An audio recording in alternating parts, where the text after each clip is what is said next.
आज आपण एक पारंपरिक रेसिपी तयार करणार आहोत, हरभऱ्याच्या डाळीचे कढी गोळे।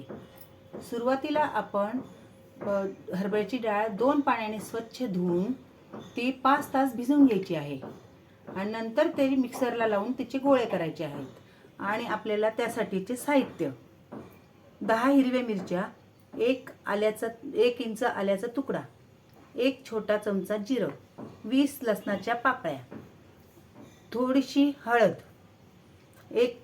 अर्धा चमचा हिंग आणि गार्निशिंगसाठी कोथिंबीर।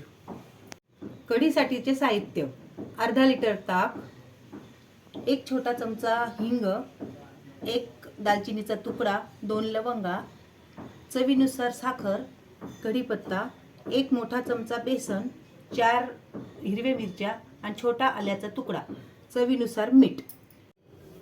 आपण गोळे बनवणार आहोत ना, त्यासाठी मिक्सरला वाटताना त्यात हिरवी मिरची, आलं,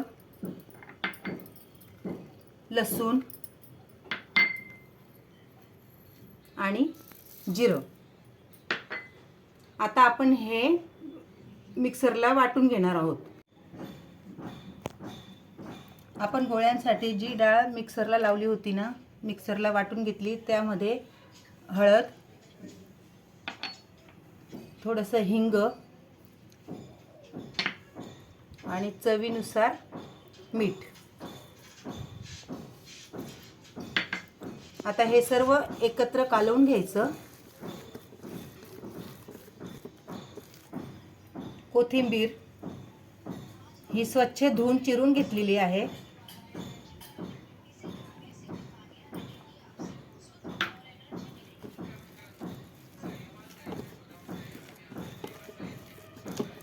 आता आपण कढी बनवणार आहोत।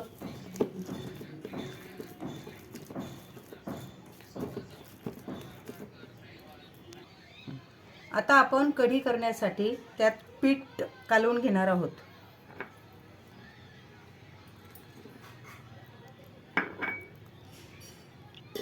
त्यात थोडंसं ताक घालायचं आणि रवीने घुसळून घ्यायचं।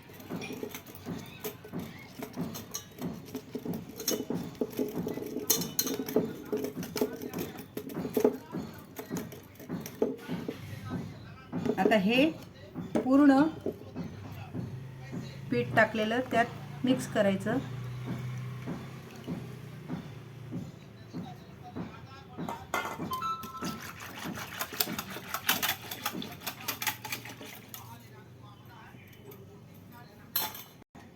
साखर, चवीनुसार मीठ,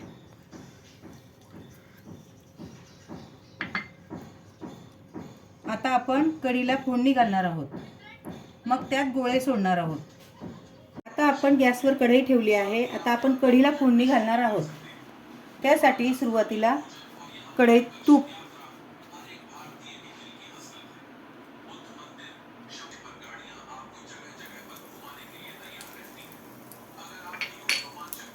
हिंग घातलं की नंतर मिरच्या,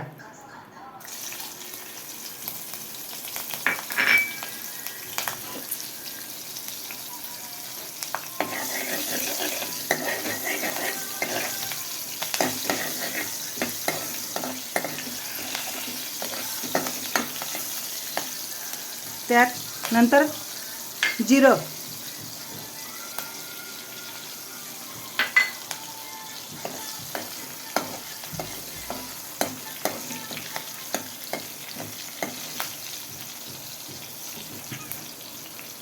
कढीपत्ता,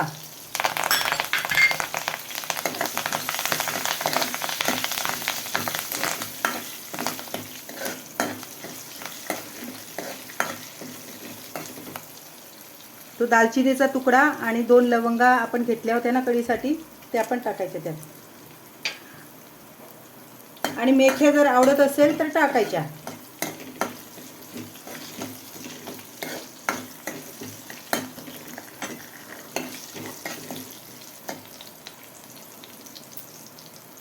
नंतर आपण हे जे मिक्स केलेलं होतं बेसन पीठ ताकामध्ये, ते त्यात ओतून द्यायचं।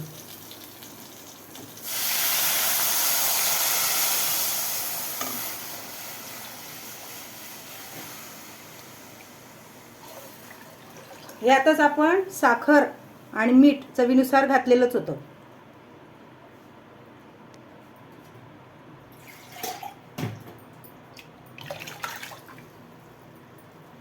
आता कढी उकळली की मग त्यात आपल्याला गोळे सोडायचे. आता यात पण थोडंसं आलं किसून टाकायचं. चव खूप छान येते, मस्त लागते. तुम्ही नक्की करा, बघा.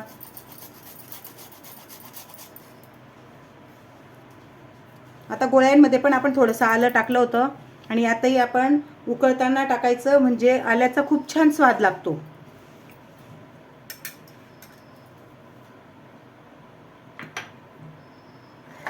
आता उकळू द्यायची आणि मग त्याच्यात गोळे सोडायचे. आता आपली कढी उकळते, त्यात आपल्याला आता गोळे सोडायचे आहे.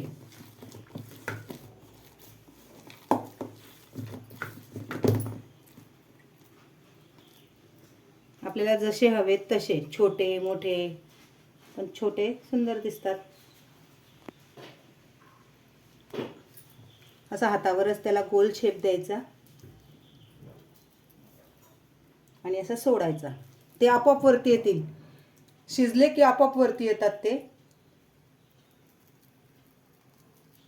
हे पहा, गोल गोल होतात पहा, असे छान असे करायचे ते.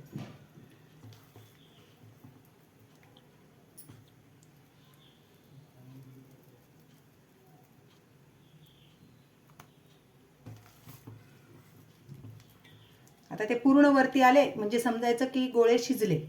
आपले कढी गोळे तयार झाले.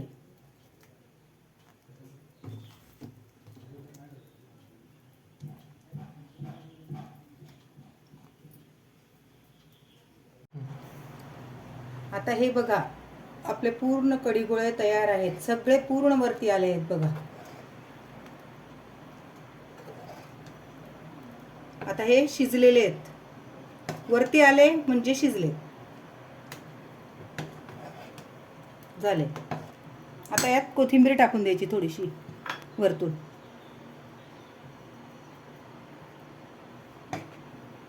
आपले तयार आहेत.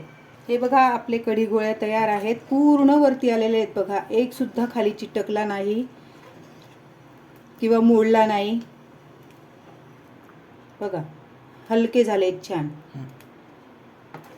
आता हे आपल्याला गार्निशिंग करायला एका बाउलमध्ये काढून घ्यायची. आता आपण जे कढी गोळे बनवले ना, तर त्या गोळ्यांवर कोणाकोणाला लसणाची फोडणी आवडते. आम्हाला आवडते म्हणून आम्ही ती करतोच. तर तुम्हाला आवडल्यास तुम्ही पण करून बघा आणि ती घालून खाऊन बघा. खूप सुंदर लागते, रुचकर लागतात ते गोळे. नुसते सुद्धा खाऊन घ्या तरी छान लागतात. आता ते मी लसणाची फोडणी बनवते. त्यासाठी थोडंसं हिंग, थोडीशी मोहरी,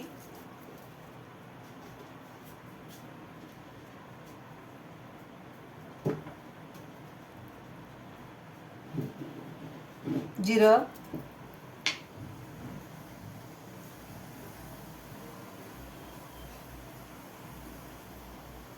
आणि हा आपण लसूण घेतला होता ना, त्यातलाच थोडासा काढून मी लसणाची फोडणी बनवते. आता लसूण चांगले लाल झाले की त्यात तिखट घालायचं.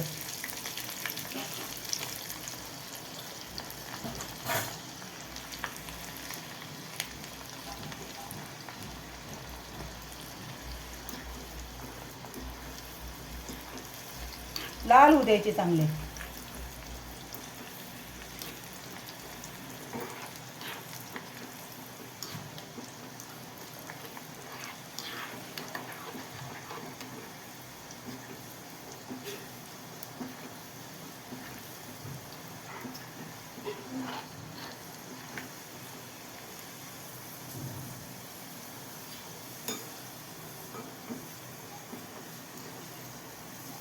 आता आपला लसूण लाल झाला आहे.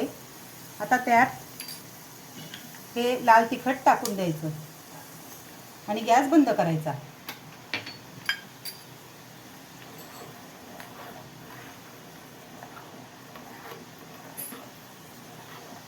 यात मीठ घालायची गरज नाही, कारण आपल्या कढी गोळ्यांमध्ये पण मीठ आहे, कढीत पण मीठ आहे. म्हणून यात ते मी मीठ घातलेलं नाही आहे. वाटल्यास तर थोडी कोथिंबीर घालून घ्यायची.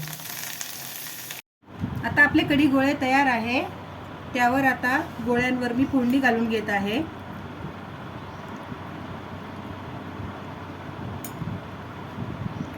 वरतून कोथिंबीर.